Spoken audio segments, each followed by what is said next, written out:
Kuttanad MLA Reji ചെറിയാന്റെ car ബൈക്കിലിടിച്ച് യുവാവിന് ഗുരുതര പരിക്ക്. നെടുമുടി ആശാരിപ്പറമ്പിൽ സുനീഷിനാണ് പരിക്കേറ്റത്.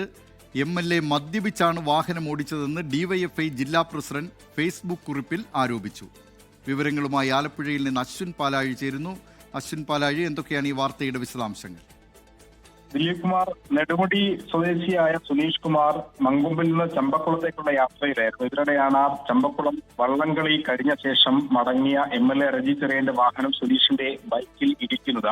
സാരമായി തന്നെ സുനീഷിന് പരിക്കേറ്റിട്ടുണ്ട്. ആദ്യം ചമ്പക്കുളത്തെ സ്വകാര്യ ആശുപത്രിയിലും അവിടെ നിന്ന് വണ്ടാനം മെഡിക്കൽ കോളേജ് ആശുപത്രിയിലേക്കും സുനീഷിനെ മാറ്റി. സാരമായ പരിക്കേറ്റതുകൊണ്ട് തന്നെ വണ്ടാനത്തെ ചികിത്സ അത്യാവശ്യം ഗുരുതരമായ ചികിത്സയായിരുന്നു. എന്തായാലും നിലവിൽ സുനീഷിന്റെ ആരോഗ്യനില തൃപ്തികരമാണ്. ഇതിനിടെയാണ് ഈ അപകടത്തെ മറ്റൊരു രീതിയിലേക്കുള്ള ഗുരുതര ആരോപണവുമായി DYFI രംഗത്തെത്തിയിരിക്കുന്നത്. DYFI ജില്ലാ പ്രസിഡന്റ് ജെയിംസ് സാമുവലാണ് ഈ ആരോപണം ഫേസ്ബുക്കിൽ ഉന്നയിച്ചിരിക്കുന്നത്. റെജി ചെറിയാൻ തന്നെയാണ് വാഹനം ഓടിച്ചതെന്നും മദ്യപിച്ച ശേഷമാണ് വാഹനം ഓടിച്ച് അപകടമുണ്ടാക്കിയതെന്നും ജെയിംസ് സാമുവൽ ഫേസ്ബുക്ക് ഗ്രൂപ്പിൽ ആരോപിക്കുന്നു. ഒപ്പം അപകടമുണ്ടായതിന് പിന്നാലെ തന്നെ റെജി ചെറിയാൻ സ്ഥലത്ത് നിന്ന് ഓടി മറഞ്ഞെന്നും ഈ ജെയിംസ് സാമുവലിന്റെ ആരോപണമുണ്ട്.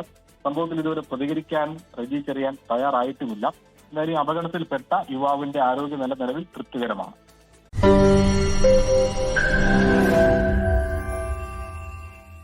ലോകത്തെവിടെയായാലും ഏത് സമയത്തും 24 വാർത്തകളും ഓഗ്മെന്റഡ് റിയാലിറ്റി പാക്കേജുകളും എക്സ്പ്ലെയിനറുകളും വിശദമായി കാണാൻ ഞങ്ങളുടെ YouTube ചാനൽ നിങ്ങൾക്ക് സബ്സ്ക്രൈബ് ചെയ്യാം.